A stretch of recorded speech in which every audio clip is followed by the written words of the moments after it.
Hey. All right. All right, we're good now. Everybody's ready, right? Yes, sir. All right.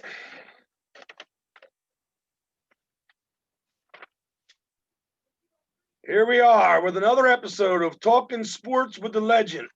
Tonight's guest is Union coach Jim Curtin. Go ahead there, Legend. Where were you born? I was born in Philadelphia, Pennsylvania, Holy Redeemer Hospital, right in Philadelphia. I grew up in Orland, Pennsylvania, though, Glenside in Orland, so I'm a Philly guy, Philly area. Where did you go to high school and college? Good question. I went to Bishop McDevitt High School, which unfortunately just closed and shut down. I then went on to Villanova University and played college soccer there for legendary coach Larry Sullivan. So I was lucky to have a great coach in Coach Sullivan, a Philly soccer legend here in the city of Philadelphia. So you played soccer at McDevitt? Yeah, I played at McDevitt. And what year We did you used to get graduate? beat up. We used to get beat up by all the Roman Catholic and Father Judge and Archbishop Ryan, North Catholic guys. I used to get my butt kicked at McDevitt. What year did you graduate? So I graduated McDevitt in '97. And then was that how long was Larry there before you got to Villanova? He was there for a little while. I got lucky to get him, man. I had him as my Pennsylvania State team coach, and he recruited me to Nova, and it was the best decision I made. I learned so much from Larry. He was a great coach, great role model, and sometimes people say a little bit crazy, but I learned so much from him, man. He was great for me. It was perfect. Well, you and me both. He coached me for the under 19 Eastern Pennsylvania. No way. Team. Yes. Oh wow, man. Yeah. You know Andrew Stackhouse. Of he course. was he was on the team. I saw Andrew in Florida of all places. I was running down the street. I ran into Andrew Stackhouse. Crazy. Small world, man. Yes, it is. He was on the team with Tony Bono, Chunky. We had a guys. You guys had all the Philly legends, man. Yeah, we had a lot of great players, but Larry was our coach, and Larry was one of my all-time favorites, if not my favorite. But he told it the way it was, and we need more coaches like that. I agree. He's a great man, and I learned a ton from him. But yeah, all those guys are the guys I looked up to. Andrew Stackhouse, all the great players in the Philly area. If there was MLS back then, they all would have been playing in the league then, but there just wasn't a league yet, So it's grown so much. It's good to see soccer keep growing. Absolutely. Yeah. I was dying to ask you. I couldn't remember where you went to high school, and that's why I said to Stephen, I know he was from our area. Yeah, Catholic League. Yep. All right, Steve. Sorry, we got. What sports did you play growing up? So I played every sport. So whatever was in season, I would play. So I played basketball, I played baseball, I played soccer, I ran track. I never tried American football. My mom didn't want me to get beat up on the football field, so I wish I did try it, but that wasn't an option. My father was a football player in high school, pretty good player, but I never got to try American football. Wish I did, but I found a career in the other football that we call soccer. So things worked out okay. But I'd encourage kids to still play every sport. You learn so much from being on different teams. The different things that you learn from different sports, how you use your body on a basketball court, on a baseball field. Obviously, I'm a little biased towards soccer, but I still think kids should, too many right now are specializing at age 5 and 6 years old. And I think they should just be kids and play as many sports as they possibly can and have fun growing up.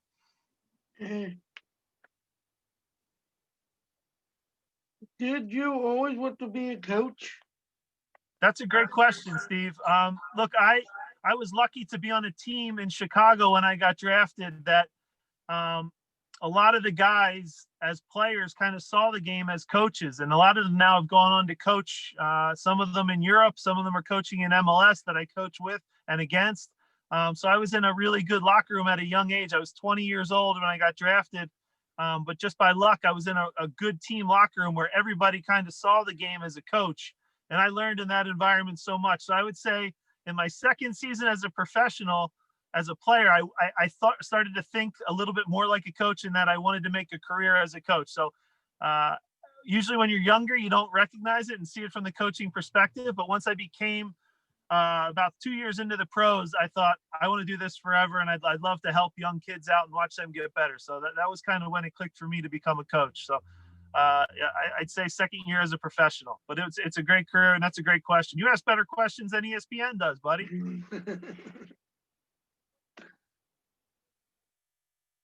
What was your first coaching job? My first coaching job. So I actually started in the Philadelphia Union's youth academy. They sent me with really, really young kids. So kids that were 4, 5, 6 years old. I was working with them, and it was just about teaching, trying to get them to fall in love with the game. Have them have fun, teach a little bit of technique, but they threw me right away with the youngest kids, and I really, really loved that time. I work with professionals every day now, which is a great experience as well, but I really miss the days of watching really young kids get better and grow as young athletes. So having them fall in love with the game was the first thing that I did. So I was working with quite literally 4, 5, and 6 year olds as my first job as a coach, and it made me learn a lot. I got to try new things. I made mistakes as a coach, but it was okay because I was working with young players, and it was really fun environment. Did you ever play for the U.S. national team? Oh, funny story. So I actually was in a United States national team camp, and I had a big decision to make. The game at the end of the camp was against Sweden, and it was also happened to be on my wedding day. So I had a big decision to make, buddy. My wife and I, who's my high school sweetheart, we had planned the wedding for obviously, a year. Sometimes in life you have to make tough decisions. Bruce Arena was the coach at the time. He respected my choice, but he also never called me back into the national team after I made my choice to get married. So it's still the right decision, but I never got the opportunity to play for the national team. Just was in some camps. And I don't regret it, because I have 3 beautiful kids now, and my wife's awesome. So I'm lucky. As I say, that's not right, man. If I ever meet Bruce Arena, I'm gonna give him a piece of my mind. That's not right, man. No, it was just a coincidence that it fell on the game of the camp. They didn't check with your wife. They didn't check with your wife a year beforehand. Come on, they knew that they can't move those games. How far have you traveled as a player or a coach? Wow, good question. So one thing I have a lot of is frequent flyer miles. I'm on a plane quite a bit.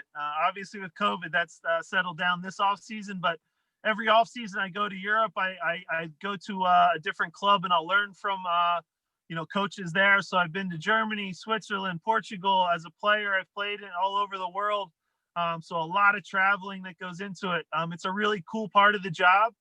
You get to learn different cultures. You get to meet different players. One of the cool things about the Philadelphia Union is we have players from 15 different countries on our roster, on our team. So you get to learn so much about each other.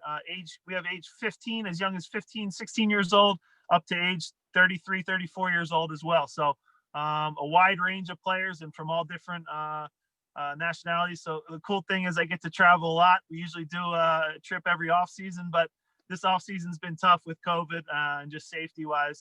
Decided to stay put in here in Philly. Cool. Yeah, I interviewed Brandon Craig. Yeah, Brandon Craig.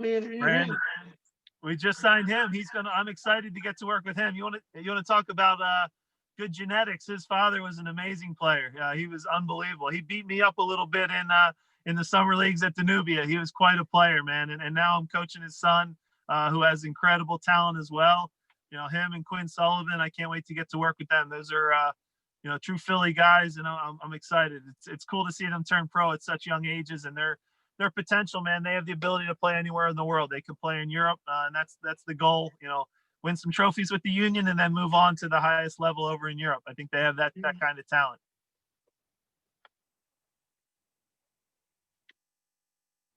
Do you still get nervous on game days?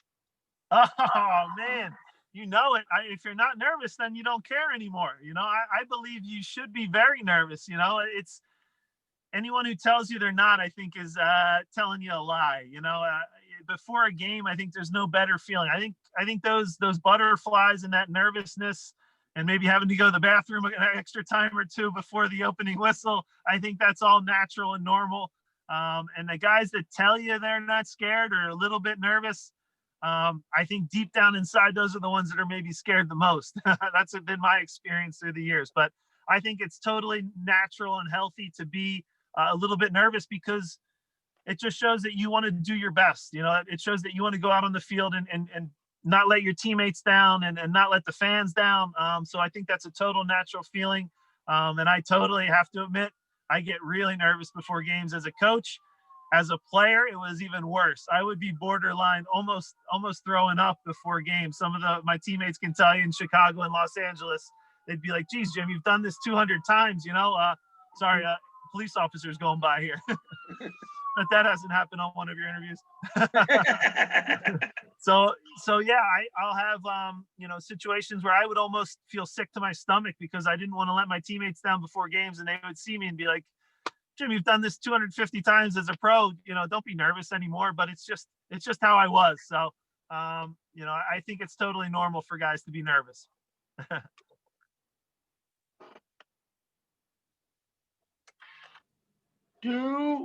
Did you have a role model in coaching? That's a good question. So obviously I looked up to my father.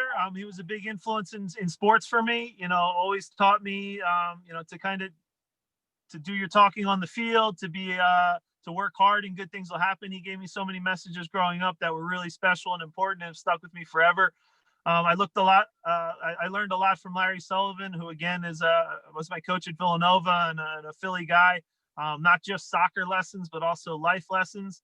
And then now, as I'm older, I read a lot of books. So I'll read, even though as an Eagles fan, I hate Bill Belichick, I still will read whenever he comes out with a different book, or I'll read a book on Jose Mourinho or Jurgen Klopp or Alex Ferguson. And you're just trying to learn and get yourself better and take little stories and ideas from them and try to implement them in your own team. So always trying to learn. That was my daughter. Always trying to learn and get better and grow and improve as a coach is something that I really take pride in and I really believe in.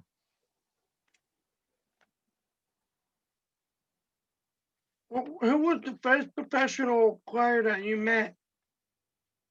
The first pro that I met. So growing up in the Philly area, we didn't have a pro soccer team yet. So I looked up to the Philadelphia Eagles. I looked up to Randall Cunningham and Seth Joyner and Andre Waters, and then Brian Dawkins down the road.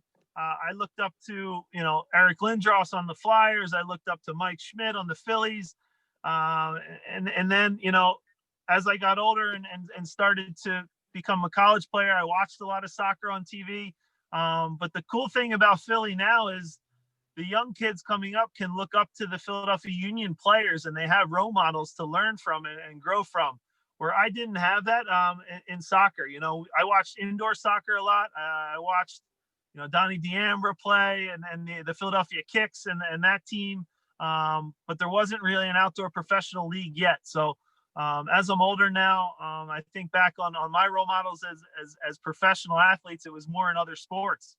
But now it's really cool because now they can look up to, Brendan Aronson and Mark McKenzie and Andre Blake and all these great Philadelphia Union players. So that's something that's definitely changed.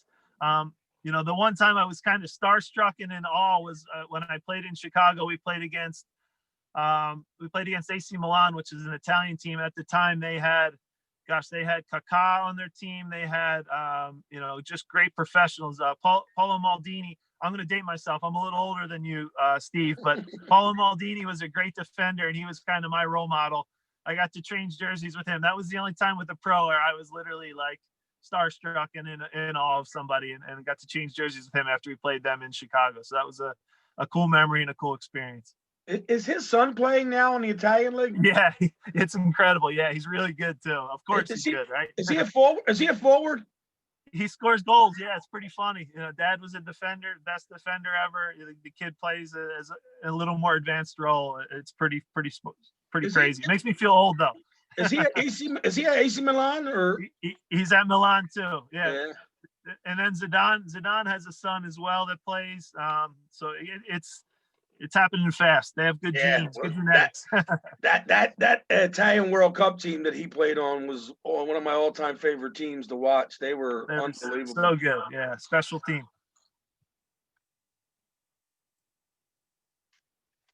How do you guys look for this season? Did you say how do you think we look for next season? Mhm. Yes. I think we look good, man. Look, we're young. We have a young group. There's no question about it. We just lost two really good players. For those that don't know, Brendan Aronson just got signed by a European team in Austria. Mark McKenzie also got signed in Belgium. So we lost two guys that were best 11 for the MLS for the entire league. So two special players that go out. But what we really have as a club is really good young players coming in. With the homegrowns, Quinn Sullivan, Brendan Craig coming in, I think they'll do a good job and replace them. They still have some things to learn for sure. But we have a really good pipeline of young academy players here in Philadelphia. We still have excellent veterans like Andre Blake, Alejandro Bedoya, so many great players, Jacob Glesnes, Jack Elliott. We have just a really strong team. Kasper Shabilko, our goal scorer. So Jamiro Montero. We have so many good players in our 11 that I think will guide those young players, and we won't miss a beat. And you can see the little background I have on this side here, the supporter shield. We were champions last year, so there's no easy games. Everybody's going to be gunning for us. We're not going to sneak up on anybody, so it's going to be a real challenge for us to do it again next year. But I think we have a good group. How cool is it to be named Coach of the Year? Oh man, now you're making me feel embarrassed. Thanks, buddy. I appreciate that. I say it all the time in the locker room. When the team has success and we all do well and get good results, then the individual accolades start. So we'll have, because the team gets a couple victories during a week, we'll have guys make team of the week. We'll have Andre Blake win goalkeeper of the year. We'll have Mark McKenzie and Brendan make best 11. I'll get recognized as the coach of the year. But really, those awards for individuals should be shared by the entire team. I really believe that. And as the team has success, the individual accolades come after that. And that's it's special. I get embarrassed by it, but it was I have to say, it's a real honor because there's a lot of really good coaches in our league, and I'm still one of the younger ones. So I know I have a lot to learn, but it makes me want to do even better next year. But it was special for sure. How long have you been with the Union? Good question. So I retired from MLS, from Major League Soccer in 2009 and 10. Moved back to Philadelphia and started coaching then in the youth academy. So I've been with the academy for about 3 years. Then I became an assistant coach with the Union. Then unfortunately the head coach lost his job, and they gave me the interim job. I got put in there and did okay and had success. And we wound up winning some games, and then I got named the coach. So I've been the head coach now, for 6 seasons, which is a long time in the pro sports world. But then I've been involved with the Union for basically 10 years now, at least, which is I'm really fortunate and lucky to be involved for that long. I've been assistant coach for Holy Family for 9. 9. It goes quick, doesn't it, Steve? Yeah, it Yeah. goes by really, really fast. Gosh, Mhm. 10 years is a long time to be part of a club. So it's cool to see it grow and get better, as I'm sure you see at Holy Family. It improve each year, and you find new things to maybe change and make better, or some things that need to stay the same, and keeping the culture and the tradition going it's a really fun process. And then, when it is your time to move on, and try new experiences too, you hope that you left it better than when you started, which I'm sure is the case at Holy Family, and that's the case. I want to leave the Union better than when I started. Is your season going to start on time? Right now it's a little bit delayed. Usually we would be down in Clearwater, Florida right now. My hope is that they get things sorted out. I know there's a lot of issues with COVID, and they want to make it as safe of an environment as possible for the players, and then also, probably most importantly, to get fans back in the stadium, because we all miss pro sports right now. Everybody wants to go down to the Sixers or the Flyers or the Phillies or the Union games, but right now, precautionary reasons, we can't. So they might delay our start a little bit, and then hopefully, when we do get going, there'll be a little more fans allowed in the stadium, which will be great.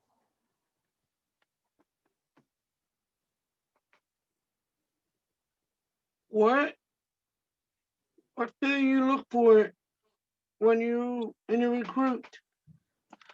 Good question. So look, there's the talent side of the game for sure. There's obviously the skills and the ability to score goals, the ability to be a great defender, and the talent obviously is part of it. But we also look for the character of players off the field. So you have to do the right things, not only on the field, but also off the field. You have to be respectful to your teammates.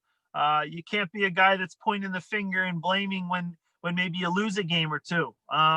You really want players that represent that badge that's over my shoulder, the Philadelphia Union badge, the right way.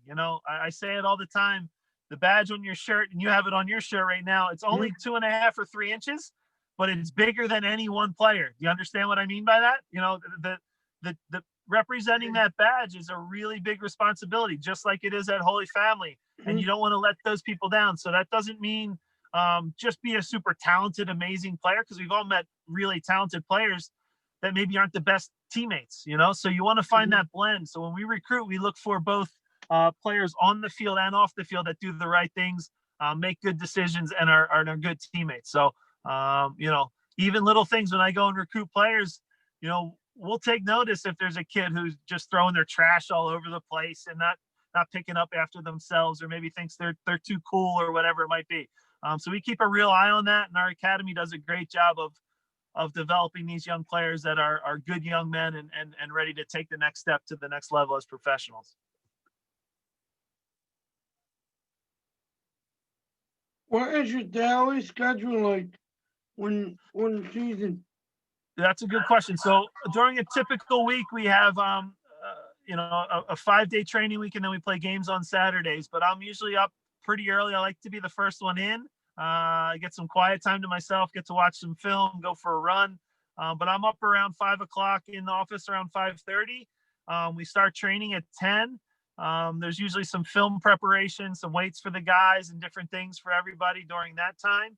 And then, we'll have our training session. The guys are spoiled. They get breakfast. We have a full-time chef that cooks breakfast and lunch for them. Anytime you want to come out to the facility, I'll show you around, Steve. It's pretty cool. Our weight room's really good. They get full massages after practice. They're spoiled a little bit. Don't tell them I said that. They get taken care of really good. The typical day, practice is over by, 12 o'clock, 12:30. And then from there, we'll move on and do some film in the afternoon. Sometimes with the younger players, we'll have a second training session.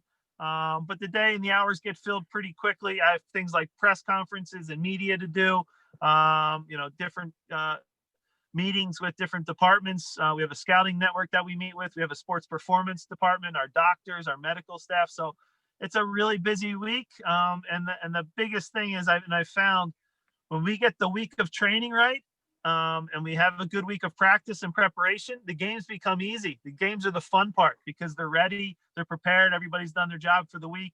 And then we can have the fun in front of 20,000 people on the weekend and get a win, hopefully. What is your game day schedule like? Oh, game days, there's always a nervous day for me. I'm a little bit superstitious, so I kind of have a routine where I get to the stadium fairly early. So if we play at a 7:30 game, I'm in the office around 11, just kind of laying out the team sheet, getting the final messages written up on the board, watching down film, waiting to get the other team's starting lineup so you can make your adjustments for things like set pieces and set plays. You have the players come in about 2 hours before kickoff and they get prepared. So it's a long day. It's a stressful day, but nothing's better than at the end of the game, getting a win and then, coming in the locker room and celebrating together, as you know. That's the best feeling in the world. How did you deal with when last season when they postponed? Like, how did you deal with that? Yeah, that was a real challenge for everybody, right? So again, a lot of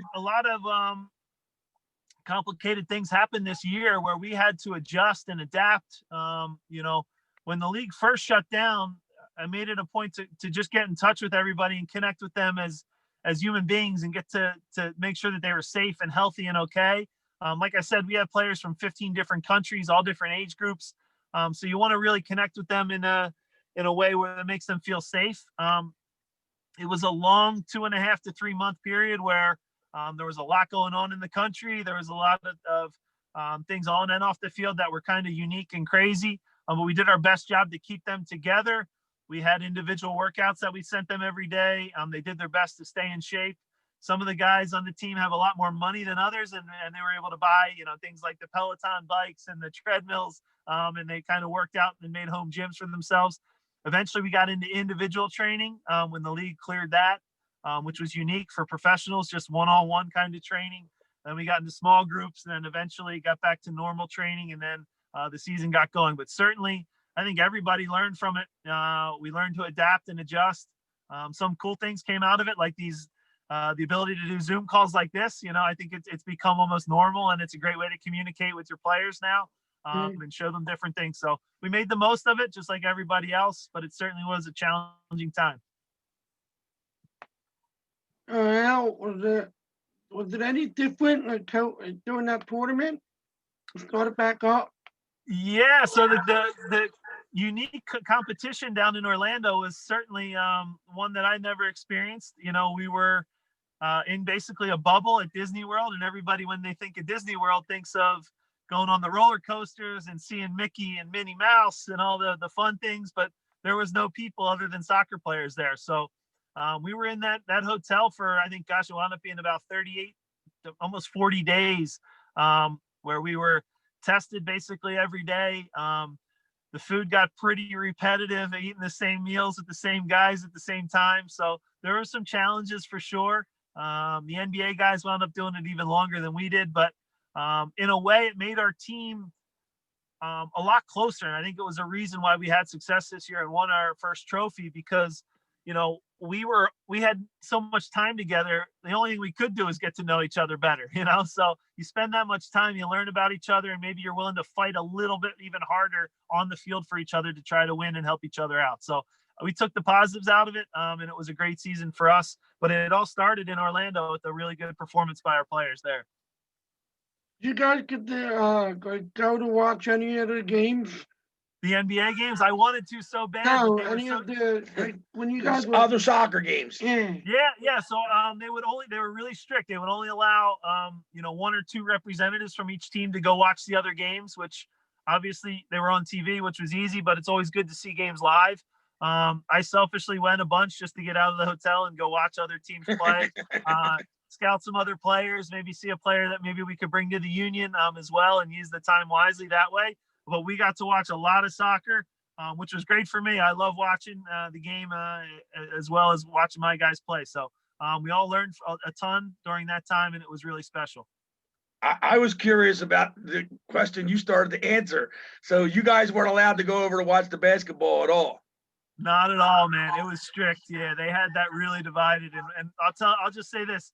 Once the NBA guys showed up, because we were all really on the same kind of campus, the security, the amount of police officers, there was the police boats everywhere. I mean, you couldn't get anywhere near any of those guys. That's for sure. That's because LeBron makes more than your whole squad makes. That's true, buddy. Oh God, man. Did any of the teams get sent home? Did what? Any of the teams? Yeah, we had get sent home. Unfortunately, FC Dallas had a little bit of an outbreak of COVID in their group. And then also, I believe it was Nashville had one in their group. So they got sent home. All the other teams were able to compete. The problem was if you brought it into the bubble, it would spread throughout your team. So they basically just took those teams out and removed them. And it was a really safe environment after all that. There was no cases after you got through the first kind of initial week. How's everybody doing now that they're back home and everything? Yeah, it'll be interesting when everybody comes back to Philly. Now we'll have to have a period of about a week of quarantine and testing, just to make sure we're not bringing them into an environment that's not safe. So, well, as safe as it was at the end of the year, they've all kind of gone their separate ways now. we'll come back in a couple weeks here and then start that quarantine process and then get all the testing again. Hopefully it goes smoothly, but it'll be a whole new, it'll be unique again to start up. But as far as you know, nobody got sick or nobody had any major problems. We've been really lucky that way. We've been pretty fortunate, our group. That's great. Yeah. So Jim, you said you went to graduate high school in '97 and then went to Villanova. You got out in '01 and you graduated. Yeah. What was your major?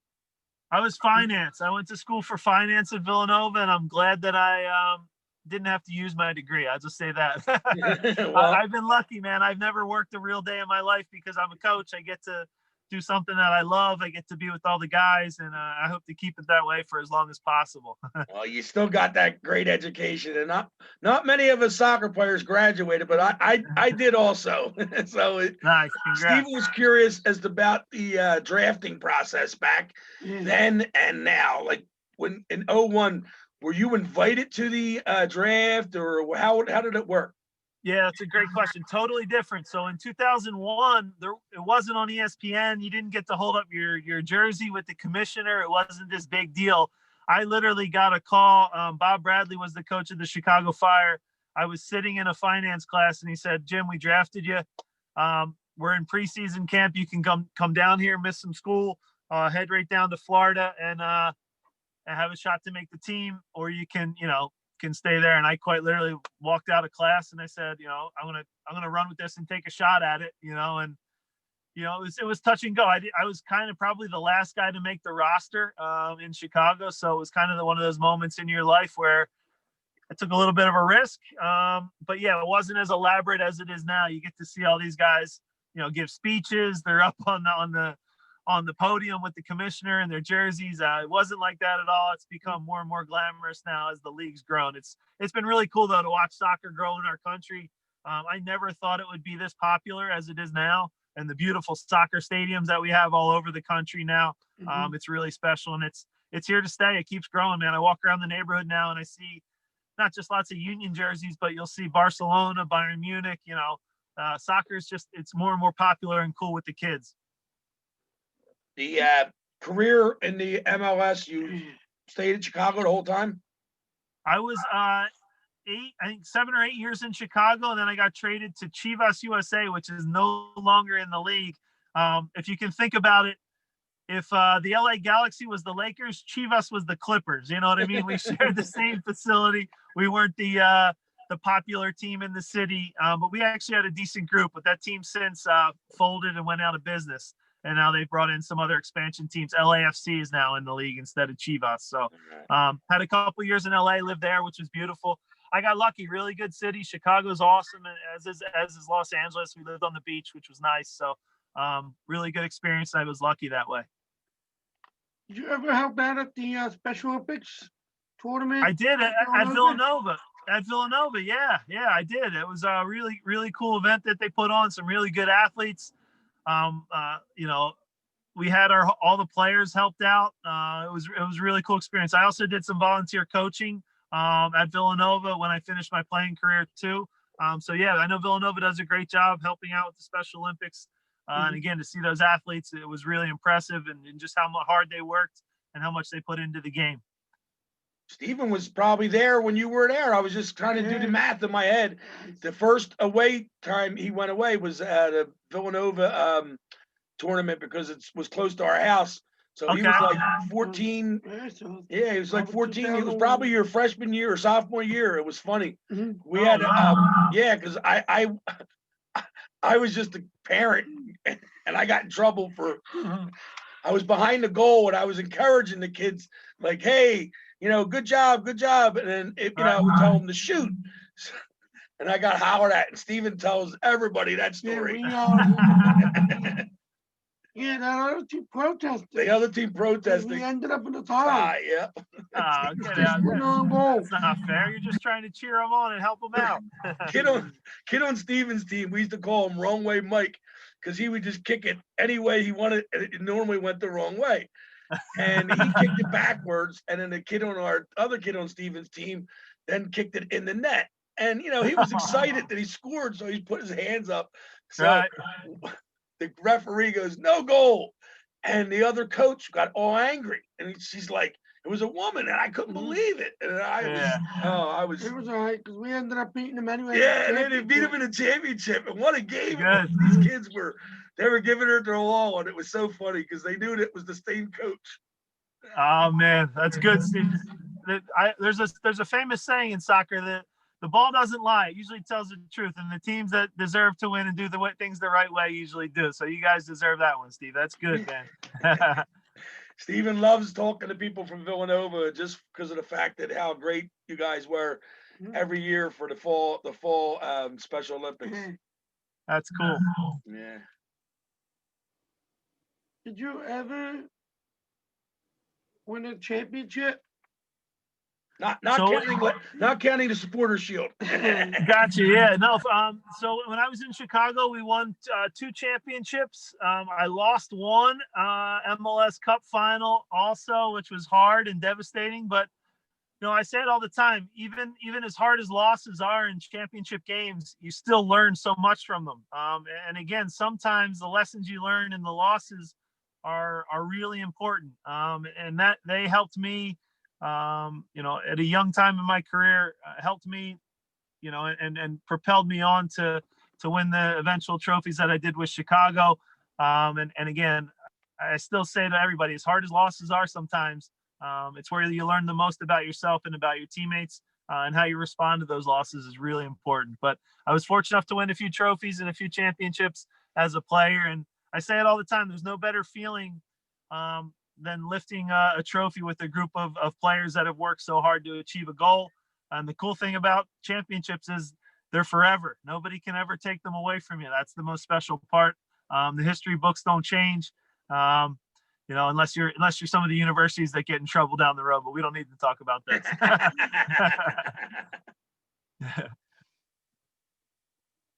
What was the biggest game they ever played or coached in?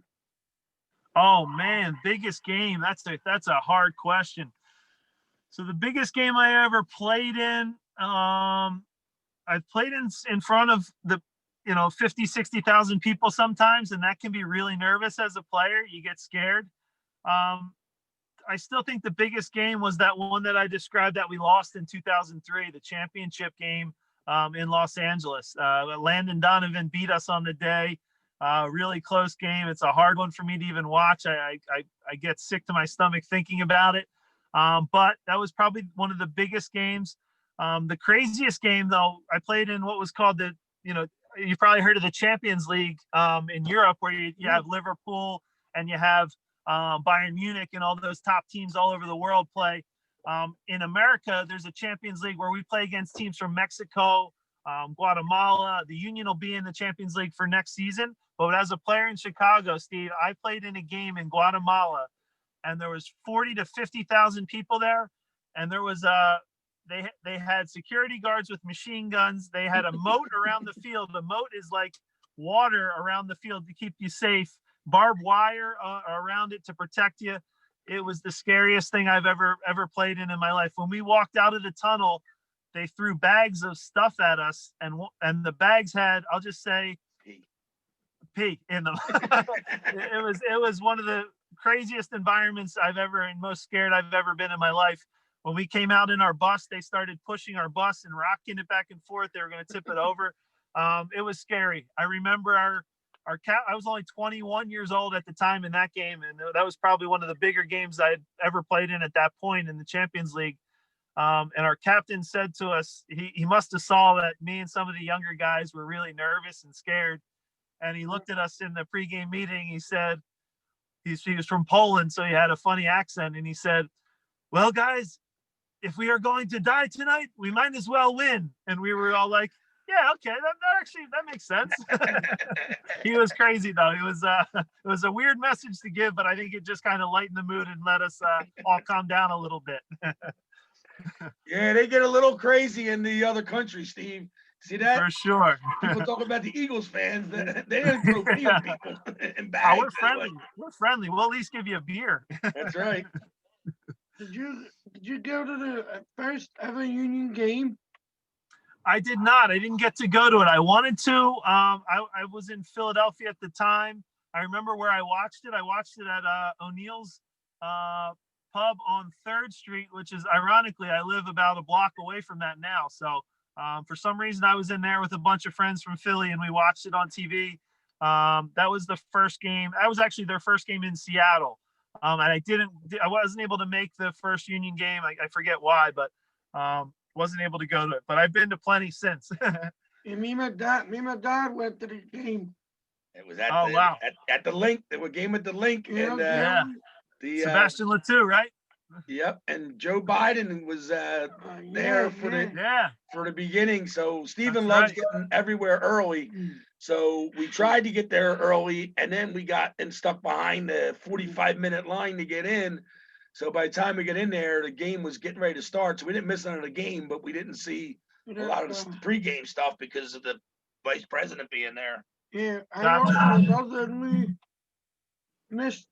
That was the only tournament I ever missed. And I'm always my basketball coach. Oh yeah, for Special Olympics. She started to go and I didn't. So I was going to the Union game. Steven said we bought tickets way in advance, and Steven said, "I'm not going to the." That was up in Penn State. No, right? I was just a tournament, a local tournament. Yeah, a Widener. A Widener, yeah. It was a local tournament at Widener University, and Steven said, "I'm going to the Union game. I don't care." I like it, Steve. I like it, buddy. Then we went that same year to when you got the stadium opened. We went to the games. We've gone to many of Union games. Mm-hmm. Awesome. Well, anytime you need tickets now, I'm your man. Just give me a call, shoot me an email. I'll get you guys tickets, get you on the field, let you meet the guys anytime, man. This has been awesome too. Anytime you want to come out, no problem. About February 13th. That's your birthday. Yeah. That's Steven's birthday, but they won't be playing that early, Steve. He's the 13th?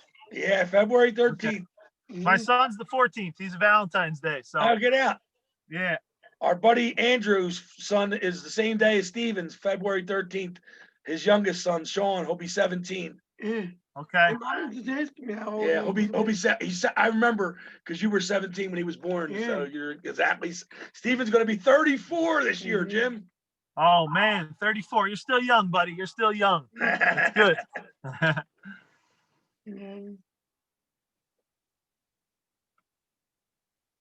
Do you have a rivalry or anybody in any teams?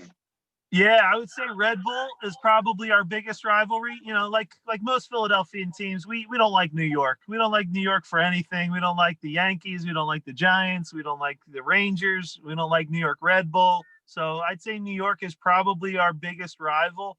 In recent years, we've played New England, and we don't like Boston teams either, but New England's been a pretty good rivalry for us as well, just because we've played them so much in some big games. So that's been a good one as well. But I think it's natural. Philadelphia and New York, we don't like each other very much. Did you ever get to meet David Beckham since you started owning? Good question. Yeah, I did. It's funny, Steve. I actually had I had surgery on my foot and my ankle. And like I said, David was on the Galaxy. I was on Chivas USA. We shared the same stadium. We shared the same facilities.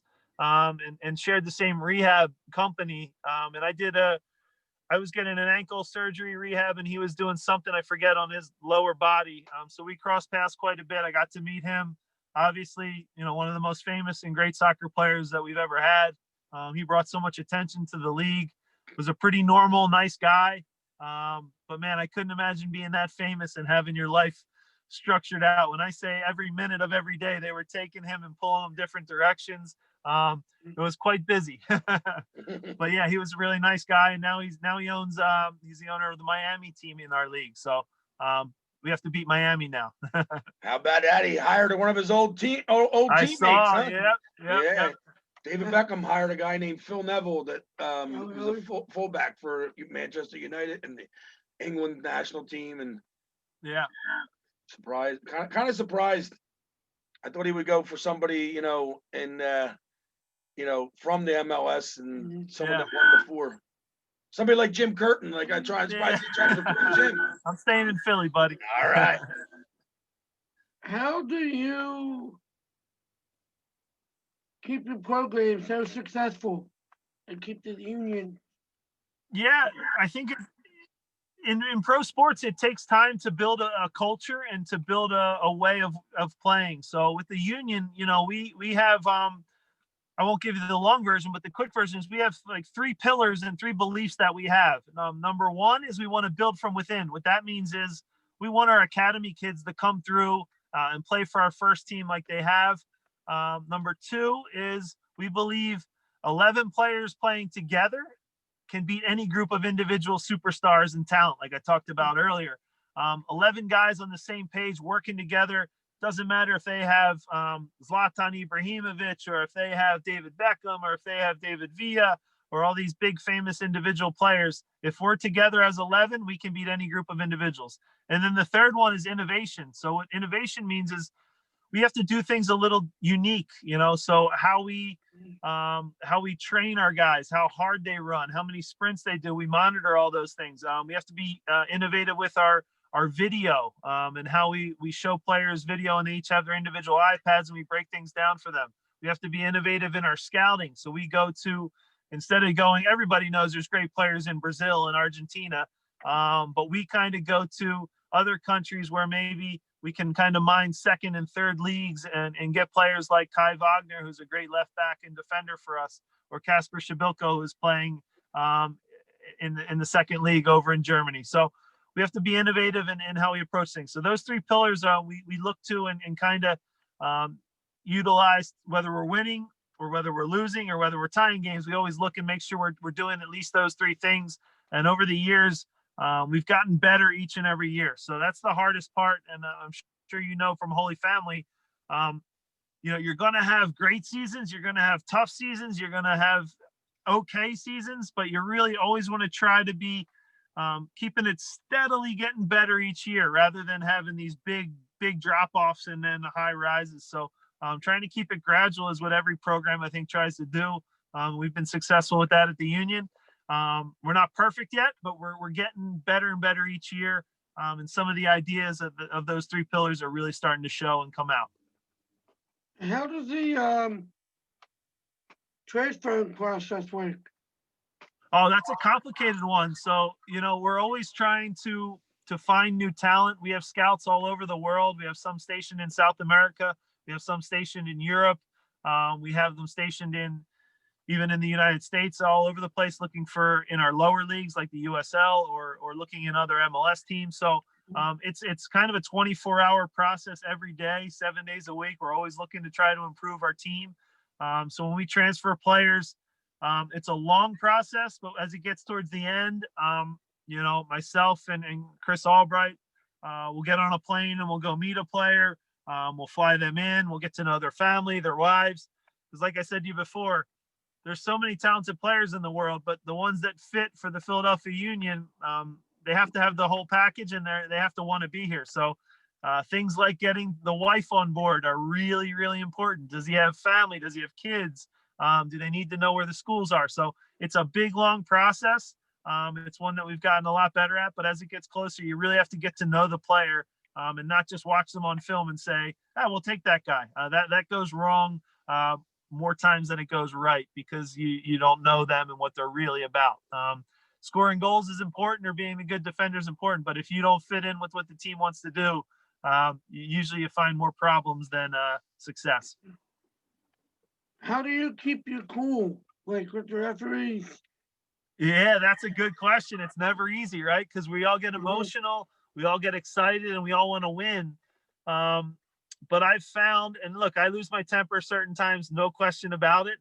I try to only have those moments where I lose my temper be in the locker room where it's private and it's just me and the guys, So there are occasions where I'll get myself a little bit on the sidelines yelling at a ref or throwing my hands in the air. But as the coach, I think it's important. You have to be the example of your teammates. So if I'm crazy on the sidelines and unorganized and just not paying attention and screaming at the fourth official or the linesman, I think that's going to translate to your team. They're going to be chaotic and they're not going to be focused and they're going to be all over the place. So I think it's important as the leader to stay calm, as hard as it is sometimes, and give those messages. And you can yell at them and be firm with them if it's done the right way and in the locker room, maybe where it should stay. Great answer, and that's what Steven has problems with, the referees. Oh my God. Yeah, well, they do How about stink, the Steven. one Don't get time- me wrong. There's a lot of bad refs, buddy. I hear you, man. It drives me crazy too. But you know, you have to always remember they're trying to do the best that they can. Maybe some of them don't know the game as well as you do, or as well as your dad does, or as well as I do. And sometimes they're just volunteering their time as well, even at the pro level. So it can be frustrating when you work so hard and then it gets thrown away because they make a bad penalty call or something like that. But at the end of the day, you try to learn from each other. I have no problem if referees, I love the referees that actually will tell you, I made a mistake. I messed up on that one, Jim. Sorry, it was a mistake. I can live with that because we're all human beings and we all make mistakes. But the ones that won't talk to you are the ones that give you a yellow card right away or want nothing to do with you. I can't stand that. That is hard for me, Steve. I'm on your team on that one, buddy. You know, one time before the game, I knew the last name. I called by his first name before the game even started. Dad said, you can't do that no more. Yeah, I told him you can't call him by his first name. You just got to call him Mr. Referee. That's right. And let the other team know you know the referees. Then they're going to be thinking it's fixed. They'll be complaining quick. That's right.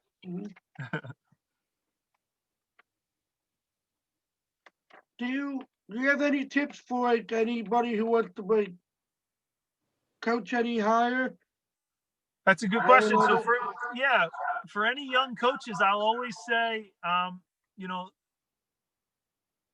number one is you have to be willing to ask questions, to throw yourself into an environment where I think the best advice I could give is that you maybe call a high school or a college coach and you say, can I shadow you for a week? Or a professional coach, can I shadow you and just be around your environment and watch you work for a week's time? More times than not, most coaches will say absolutely. And it's the best way to learn. You know, I've learned a ton from going into different environments in Europe and watching how different guys work. So that would be advice that I'd give to any aspiring young coach. Don't be nervous to ask questions. Don't be nervous to reach out to other coaches because most coaches are just teachers. That's all we are, really, if you break it down. We just want to have our players get better. We want to show other coaches the way to improve. And my personal belief is, yes, I want to develop players, and I want Brendan Aronson to go to Europe, and I want Brandon Craig and Quinn Sullivan to go play at Man United someday. But I also want my coaches to get better as well. I have a responsibility to coach my coaches and have them improve too. So any young coach coming along now, I think it's important to number one, locate where the best environment is in your area. So if you live in Philly, maybe it's go to Holy Family, maybe it's go to Villanova and ask them if I can go watch those coaches work for a week. Can I get an email to Jim Curtin and say, I want to come out and watch the Philadelphia Union train? And there'll be things that you learn that you'll love. There'll be some things that you'll actually learn on what maybe not to do. I might make a big mistake in a practice and you'll say, oh, I learned from that. I don't want to do what Jim did there because he just messed up. So you learn in that environment, good things and bad things. And it's really important to just ask questions because, again, more times than not, you'd be surprised. Most coaches just want to help other coaches get better. It's almost like a fraternity and we're all in this together. So I'd encourage young guys to reach out, find the best programs in your area and just immerse yourself in it and try to learn and ask questions and grow and get better. And the last question, if you could have dinner or sit down with 3 soccer players or coaches that could be dead or alive, who'd they be and why? Any soccer player? Mhm. Any soccer player, any person? Yeah, any soccer coach or player, who would you want to sit down and have a beer with and watch? That's a great one. So, gosh, soccer players. So some of them you might not have ever heard of. So I'm fascinated by the guys who are, you there? Yep. Oh, there you are. Sorry. I'm fascinated by the guys who are almost like they're geniuses. Guys like Eric Cantona, who played for Manchester United, who actually at the very top of his game just got fed up and said, you know what, I'm going to become an artist and I'm going to go paint. For me, that's like amazing, because when you're the best in the world at scoring goals and you're an awesome player and all your teammates love you, and then you hit a point where you just say, you know what, I'm going to try something completely different. For me, I would love to have a beer with that kind of a guy who just thinks a little bit different, thinks a little bit outside the box. Selfishly, as a coach, I'd love to sit down with Jurgen Klopp. I'd love to sit down with Pep Guardiola. I'd throw Larry Sullivan in there just to mix it up, because he wouldn't be intimidated by any of those guys, and he probably has better stories than them too. So, I'd throw Coach Sullivan in there. It'd be a great mix of a ton of really smart soccer minds, and just the great stories, and just to sit there and be a fly on the wall with that many players and coaches talking would be something that's really cool. Growing up, I love Zinedine Zidane. He was something that, again, when I talk about guys who just made the game look so simple and had no wasted motion, I would love to talk to him. And now that he's a coach now, just pick his brain. It's getting to be a big dinner here, Steve. I'm getting a lot of guys at this. Are you gonna cook dinner for them? Are you gonna feed them all? There's a lot of them. We got to get lots of cheesesteaks. Who's your cheesesteak spot? You got a good one that you like? Anywhere. Steven Anywhere. likes I like yeah, that. Steven likes That's a good cheesesteaks one. from anywhere. He doesn't care. If anybody wants to That's send right, him, baby. anybody wants to send him any free cheesesteaks, we'll take them too, right, Steve? Yeah. I got I'm to gonna correct send you you- though, Jim. I got to correct you. I don't think Brandon Craig's family wants him playing at Manchester United. I think they want No, to. he's a Liverpool guy. I know. That's right. I get in trouble. That's right. I get myself in trouble.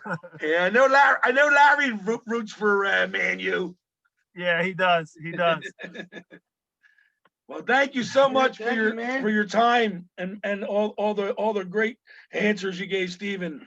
And, Anytime, Steve.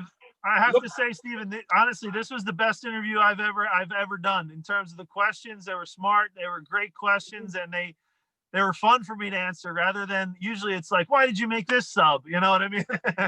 This has been fun, man. And look, you have my email now. I'll text you. I'll get you my phone number too. I got to send you a bunch of Union gear, and I'm serious. Anytime you guys, once we start up again, anytime you want to come out to a game, I'll take care of you. If you need help setting up any other interviews in the future with any Union guys, I'm the guy. I'll make them do it, and they'll love it. They'll love to do it with Well, me, we thank you very much for that. Thank you. Appreciate cool. it. Thanks, All Jim. right, buddy. Appreciate it. Have a good very night, much. guys. Thanks again. Thank you We'll very see ya. much. Appreciate taking Thanks, your time. Steve. Keep up the good work, man. Thank you. We'll see you. Take care. It's a great interview. You're getting better and better, Steve. ESPN's gonna be freaking calling you, man. It was an hour almost. He was really good. Shame the Facebook Live didn't work. I know, right? Yeah, we were on it, and then we stopped. And then, like, the first question.